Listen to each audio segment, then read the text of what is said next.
পড়ছি হুমায়ুন আহমেদের লেখা ছোট গল্প জাদুকর। আজ হাফ ইয়ারলি পরীক্ষার অঙ্ক খাতা দিয়েছে। বাবলু পেয়েছে 8.5। শুধু তাই নয়, খাতার উপর লাল পেন্সিল দিয়ে ধীরেন স্যার বড় বড় করে লিখে দিয়েছেন গরু। কি সর্বনাশ! বাবলু খাতা উল্টে রাখলো যাতে গরু লেখাটা কারোর চোখে না পড়ে। কিন্তু ধীরেন স্যার মেঘস্বরে বললেন, এই বেঞ্চির উপর উঠে দাঁড়া। বাবলু বেঞ্চির উপর উঠে দাঁড়ালো। তোর অঙ্ক খাতায় কি লিখে দিয়েছি সবাইকে দেখা। সে মুখ কালো করে সবাইকে দেখালো খাতাটা। ফার্স্ট বেঞ্চে বসা কয়েকজন ভ্যাক ভ্যাক করে হেসে ফেলল। ধীরেন স্যার গর্জন করে উঠলেন, এই কে হাসে? মুখ সেলাই করে দেব। হাসি বন্ধ হয়ে গেল সঙ্গে সঙ্গে। ধীরেন স্যারকে সবাই জমের মতো ভয় করে, আড়ালে ডাকে জম স্যার। ফার্স্ট বেঞ্চে আবার একটু খিকখিক শব্দ হলো। ধীরেন স্যার হুঙ্কার দিয়ে উঠলেন, আরেকবার হাসির শব্দ শুনলে চর দিয়ে দাঁত খুলে ফেলবো। নাট্যশালা নাকি, হ্যাঁ? ক্লাস পুরোপুরি নিঃশব্দ হয়ে গেল। ধীরেন স্যার থমথমে গলায় বললেন, এই বাবলু, তুই ঘন্টা না পড়া পর্যন্ত বেঞ্চের উপর দাঁড়িয়ে থাকবি। বাবলু উদাস চোখে জানালা দিয়ে বাইরে তাকিয়ে রইল। বেঞ্চের উপর 1 ঘন্টা দাঁড়িয়ে থাকা তেমন কিছু না, কিন্তু বাসায় ফিরে বাবাকে কি বলবে এই ভেবেই বাবলুর গায়ে ক্ষণে ক্ষণে কাঁটা দিয়ে উঠতে লাগলো। বাবা মোটেই সহজ পাত্র নন। ধীরেন স্যারের মতো মাস্টারও তার কাছে দুগ্ধপোষ্য শিশু। বাড়িতে আজ ভূমিকম্প হয়ে যাবে বলাই বাহুল্য। বাবলু এই ঠান্ডা আবহাওয়াতেও কুলকুল করে ঘামতে লাগলো। বাবলু ভেবে পেল না অঙ্কের মতো একটা ভয়াবহ জিনিস কি করে পড়াশোনার মধ্যে ঢুকে গেল। কি হয় অঙ্ক শিখে? তৈলাক্ত বাঁশ বেয়ে বাদরের উঠবার দরকারটা কি?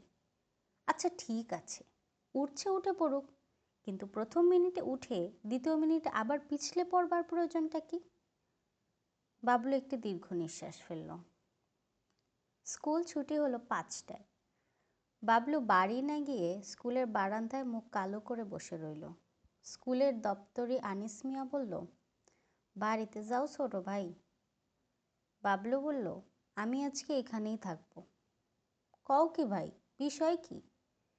বিষয় কিছু না, তুমি ভাগো। আনিস মিয়া একগাল হেসে বলল, পরীক্ষায় ফেল করছো কেমন? বাড়ির থেকে নিতে না আসলে যাইতা না, ঠিক না? আনিস মিয়া দাঁত বের করে হাসতে লাগলো। বাবলু স্কুল থেকে ছুটে বাইরে চলে আসলো। সরকার বাড়ির জাম গাছের নিচে বসে রইল একা একা। জায়গাটা অসম্ভব নির্জন। কিছুক্ষণের মধ্যেই চারদিক ঘুটঘুটে অন্ধকার হয়ে গেল। বাবলুকে ভয় দেখানোর জন্যই হয়তো অসংখ্য ঝিঝি একসঙ্গে ডাকতে লাগলো। বিলের দিক থেকে শব্দ আসতে লাগলো, হতা হতা। ডান পাশের ঝোপ কেমন যেন নড়ে উঠল। বাবলু শার্টের লম্বা হাতায় ঘন ঘন চোখ মুছতে লাগলো। এই ছেলে, কাঁদছো কেন? অন্ধকারে ঠিক পরিষ্কার কিছু দেখা যাচ্ছে না। বাবলুর মনে হলো লম্বা মতো একজন লোক ঝোপটার কাছে দাঁড়িয়ে আছে। লোকটির হাতে ভারী একটা ব্যাগ জাতীয় কিছু, পিঠেও এরকম একটা বোচকা ফিতা দিয়ে বাঁধা। এই খোকা, কি হয়েছে? বাবলু ফোপাতে ফোপাতে বলল, আমি অঙ্কে 8.5 পেয়েছি। তাই নাকি? জি, আর ধীরেন স্যার আমার খাতার উপর লিখেছেন গরু। বাবলু খাতাটা বের করে লোকটির দিকে এগিয়ে দিল। লোকটি এগিয়ে এসে খাতাটি নিল। সে বেশ লম্বা। এই অন্ধকারেও প্রকাণ্ড বড় একটা চশমা পরা থাকায় প্রায় সমস্তটা মুখ ঢাকা পড়ে আছে। লোকটি গম্ভীর গলায় বলল, খাতার উপরে গরু লেখাটা অন্যায় হয়েছে। বুদ্ধিবৃত্তির উপর সরাসরি কটাক্ষ করা হয়েছে। তার উপর এত বড় বড় করে লেখার প্রয়োজনই বা কি? ছোট করে লিখলেই হতো। বাবলু শব্দ করে কেঁদে উঠল। কাঁদবে না, কাঁদার সময় নয়। কি করা যায় তাই নিয়ে আমাদের চিন্তা করতে হবে, ঠান্ডা মাথায় ভাবতে হবে। বাবলু ধরা গলায় বলল, আমি স্কুলেও যাব না, বাসায়ও ফিরে যাব না, বাকি জীবনটা জাম গাছের নিচে বসে কাটাবো। না, জাহাজের খালাসি হয়ে বিলাত যাব।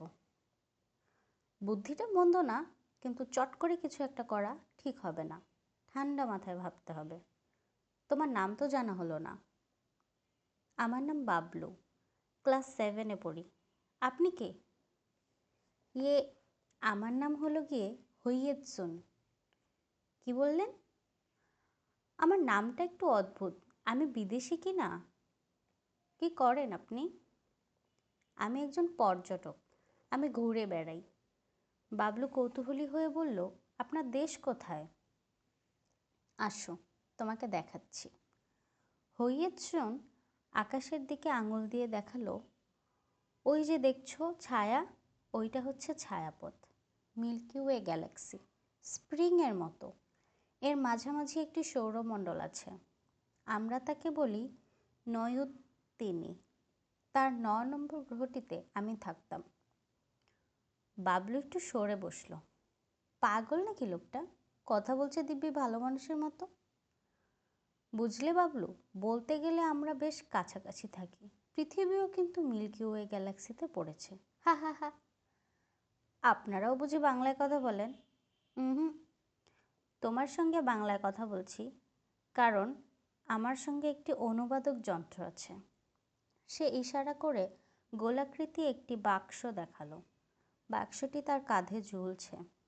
মশার আওয়াজের পিন পিন একটি শব্দ আসছে সেখান থেকে। এই যন্ত্রের সাহায্যে যে কোনো বুদ্ধিমান প্রাণীর ভাষা বুঝতে পারা যায় এবং সে ভাষায় কথা বলা যায়। প্রাণীদের মস্তিষ্কের নিউরনে বিভিন্ন ধ্বনির যে লাইব্রেরি আছে এবং শব্দবিন্যাসের যে সমস্ত ধারা, তা এই যন্ত্রটি ধরতে পারে। বাবলুর একটু ভয় ভয় করতে লাগলো।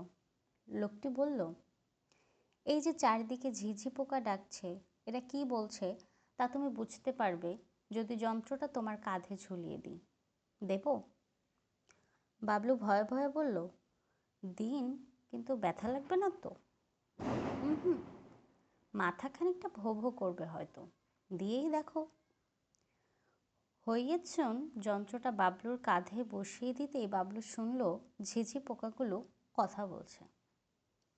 পোকা চাই, খাবার জন্য পোকা চাই।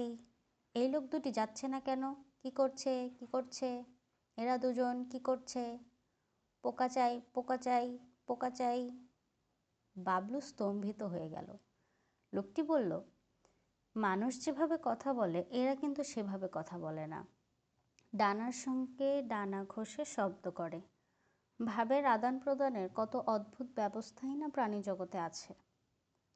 বাবলু তার কথায় কান দিচ্ছিল না, কারণ সে পরিষ্কার শুনতে পেল জাম গাছের একটি পাখির বাসা থেকে ফিস ফিস করে কথাবার্তা হচ্ছে।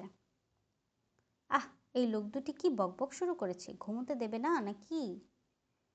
ঠিক বলেছ, মানুষের মধ্যে কাণ্ডজ্ঞান বলে কিছুই নেই, এগুলো মহাবোকা।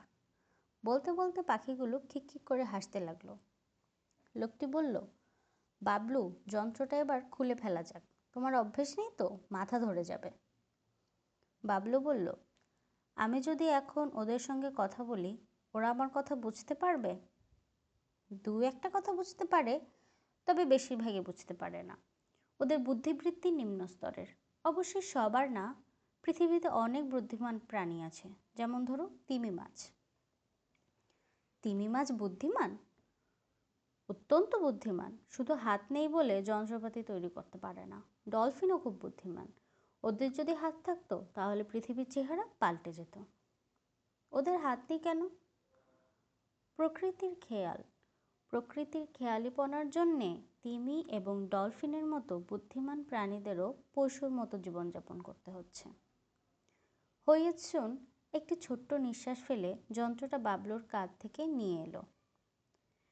এবার তোমার ব্যাপারটা চিন্তা করা যাক। কি ঠিক করলে? জাহাজে খালাসি হবে? না।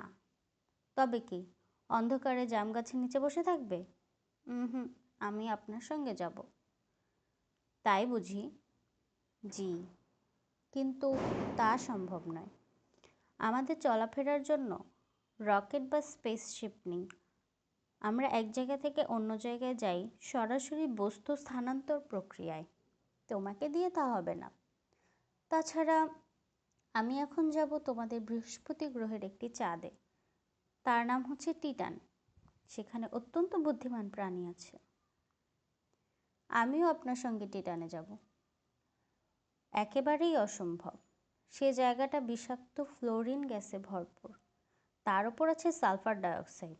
আমার তাতে কিছু হবে না, কিন্তু তুমি মারা যাবে সঙ্গে সঙ্গে। বাবলু মুখ কালো করে চুপ করে রইল। লোকটি শান্ত স্বরে বলল, তুমি বরং ভালো মতো পড়াশোনা করো, কারণ তোমাদের এখনো অনেক কিছুই শেখার আছে। অঙ্কে 8.5 পেলে হবে না। বাবলু কোনো উত্তর দিল না। লোকটি বলল, মানুষের মস্তিষ্ক হচ্ছে প্রথম শ্রেণীর। ইচ্ছে করলে এরা জ্ঞানে বিজ্ঞানে আমাদের ছাড়িয়ে যাবে। বাবলু মুখ কালো করে বলল, আমি অঙ্ক টঙ্ক কিছু শিখতে চাই না। হইয়াছন হেসে ফেলল। হাসতে হাসতে বলল, মানুষেরা প্রাণী হিসেবে কিন্তু খুব অদ্ভুত। এরা প্রায় সময়ই যা ভাবে তা বলে না। মুখে এক কথা বলে, কিন্তু মনের কথা ভিন্ন। তুমি মনে মনে ভাবছ এখন থেকে খুব মন দিয়ে অঙ্ক শিখবে, যাতে এ ধরনের যন্ত্র বানাতে পারো, কিন্তু মুখে বলছো অন্য কথা, ঠিক না? বাবলু থেমে বলল, আপনি কি করে বুঝলেন? আমার কাছে একটা ছোটোখাটো কমিউনিকেটর যন্ত্র আছে। এ দিয়ে বুদ্ধিমান প্রাণীরা কি ভাবছে তা অনেক দূর থেকে টের পাওয়া যায়। যেমন ধরো, যন্ত্রটা তোমার কাঁধে ঝুলিয়ে দিলে তুমি বুঝতে পারবে তোমার বাবা এবং তোমার ধীরেন স্যার এই মুহূর্তে কি ভাবছেন। তারা দুজনেই হ্যারিকেন নিয়ে খুব ব্যস্ত হাতে তোমাকে খুঁজে বেড়াচ্ছেন। তোমাদের স্কুলের দপ্তরি আনিস মিয়া বাসায় গিয়ে খবরটা দেবার পর থেকেই তোমার বাবা খুব অস্থির হয়ে পড়েছেন। তোমার বাবার মনের অবস্থাটা বুঝতে চাও? বাবলু মাথা নাড়ল। সে বুঝতে চায়। লোকটি যন্ত্রটা কাঁধে ঝুলিয়ে দিতেই বাবলু শুনল বাবা মনে মনে বলছেন, আমার পাগলা ছেলেটা কোন অন্ধকারে একা একা বসে আছে কে জানে। আট পেয়েছে তো কী হয়েছে? আহা বেচারা, আমার ভয়ে বাড়িও আসতে পারছে না। না, আর কোনোদিন রাগারাগি করব না। ভাবতে ভাবতে বাবা চোখ মুছলেন। ধীরেন স্যারও ঠিক একই রকম কথা ভাবছে। আহারে বাচ্চা ছেলেটা কোথায় না কোথায় বসে আছে অন্ধকারে। খাতায় গরু লেখাটা অন্যায় হয়েছে খুব, সেই লজ্জাতেই বাড়ি যাচ্ছে না। না, ছাত্রদের সঙ্গে আর একটু ভদ্র ব্যবহার করা দরকার। না, আর এরকম রাগারাগি করব না। বাবলুটাকে রোজ 1 ঘন্টা করে অঙ্ক শেখাবো। হইয়াছন হাসতে হাসতে বলল, কি শুনলে তাদের মনের কথা? জাহাজে খালাসি হবার পরিকল্পনা এখনো আছে? জি না। ভালো, খুব ভালো। তা বাবলু সাহেব, আমার তো এখন যেতে হয়। আর একটু বসুন। না, আর বসা যাচ্ছে না। তোমার বাবা আর স্যার এদিকেই আসছেন। আমাকে দেখলে ব্যাপারটা ভালো হবে না। যাই তাহলে, কেমন? তার কথা শেষ হবার আগেই বাবাকে এবং ধীরেন স্যারকে দেখা গেল। দপ্তরি আনিস মিয়া একটি হারিকেন হাতে আগে আগে আসছে। বাবলু ভিনগ্রহের লোকটিকে আর দেখতে পেল না। বাবা এসেই প্রচণ্ড একটা চড় বসালেন। রাগী গলায় বললেন, এই বয়সে বাদরামি শিখেছিস? বাড়ি না গিয়ে গাছের নিচে বসে ধ্যান করা হচ্ছে? তোর পিঠে ছাল তুলব আজকে। ধীরেন স্যার থমথমে স্বরে বললেন, খারাপ পরীক্ষা হয়েছে, কোথায় তাড়াতাড়ি বাড়ি ফিরে বই নিয়ে বসবি তা না, সাপ খোপের আড্ডার মধ্যে এসে বসা। আগামীকাল তুই সারা পিরিয়ড আমার ক্লাসে নীল ডাউন হয়ে থাকবি। গরু কি আর সাধে লিখেছি? বাবলু এদের কথা একটুও রাগ করল না, কারণ এখন সে নিশ্চিত জানে এসব তাদের মনের কথা নয়। তাছাড়া সে হারিকেনের আলোয় স্পষ্ট দেখল বাবার চোখ ভেজা। বাবা কাঁদতে কাঁদতেই তাকে খুঁজছিলেন।